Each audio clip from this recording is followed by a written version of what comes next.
Good morning students, how are you all? Fine. So we have been discussing about the various chemicals that are formed from sodium chloride, right? Today we are going to discuss about one more thing, one more chemical formed from NaCl, and I hope that you understood the chlor-alkali process. It's very important, children. Please go through that video again and again till you get that, and in case you have any doubts, you please feel free to ask me, okay? Hope you have done the homework too. Okay, please find out the uses of the products that are formed from the chlor-alkali process also. So today let us go ahead with one more chemical that can be formed from sodium chloride, which is nothing but, what is it, children? Sodium carbonate, and there are 10 water molecules which are present along with it. So these water molecules are called as water of crystallization. So during the process of formation of crystals, actually this is a part of the crystalline structure.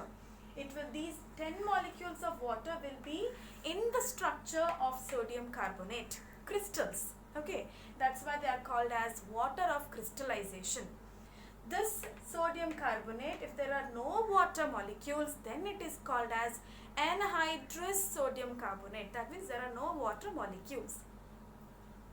Anhydrous sodium carbonate is also called as soda ash, children. Okay. Now only Na2CO3 if you find anywhere, it is not washing soda, but it is nothing but soda ash.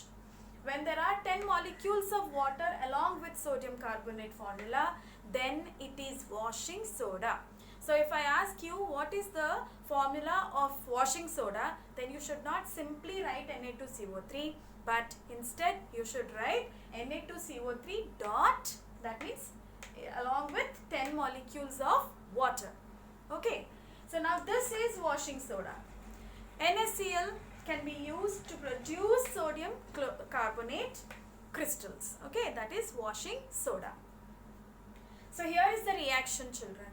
Sodium chloride is made to react with, what is this? Ammonia, water and carbon dioxide together, and it results in the formation of sodium hydrogen carbonate and ammonium chloride. So this is otherwise called as baking soda, right? What is baking soda? Sodium hydrogen carbonate and ammonium chloride. Now this formed sodium hydrogen carbonate is very sparingly soluble in water, so it separates out as solid. Okay, so that is taken and it is heated. So when you heat sodium hydrogen carbonate, what happens is it decomposes. Sodium hydrogen carbonate decomposes and forms soda ash, carbon dioxide gas is released, and also water is released out. This is called as soda ash. You have to dissolve it in water to form washing soda. Did you get that, children? When you dissolve it in water, it gets its water of crystallization and forms white crystals, actually transparent crystals of sodium carbonate. So this is the process of getting washing soda from sodium chloride. We all know that washing soda is nothing but it is mainly a very good cleansing agents, right? Also, it is also used to remove the hardness of water also. There are so many other chemicals also which can be formed from it, and it is also used in the production of some compounds like borax, sodium compounds. So that is about the sodium carbonate, children. Now coming to the other chemical that is formed from sodium chloride, that is sodium hydrogen carbonate. This is the formula where sodium hydrogen carbonate or the baking soda is formed from sodium chloride. Simply it is made to react with ammonia and carbon dioxide and water under certain conditions, and then what we get is ammonium chloride and baking soda.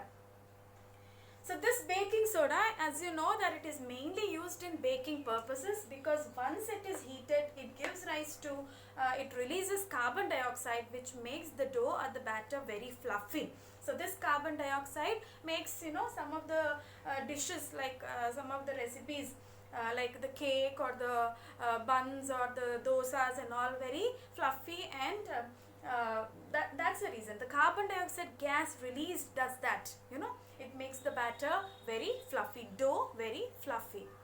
So, but Actually, if you use only sodium bicarbonate, that is, if you use only baking soda, then as you can see that along with carbon dioxide, there is considerable amount of sodium carbonate that is formed, which gives a bitter taste.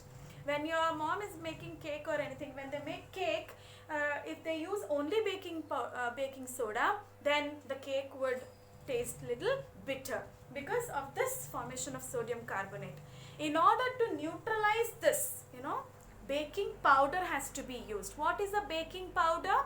Baking powder is a combination of baking soda and one mild acid, consumable or edible acid, that is nothing but like tartaric acid or citric acid. What is baking powder, children? Baking powder is a combination of baking soda along with a mild edible acid like citric acid or tartaric acid. So what that acid does, it neutralizes this soda ash that is formed upon heating, so that Na2CO3 is not formed now. That's the reason why you don't get any bitter taste if the cake is made with baking soda and baking powder. Did you get that, children?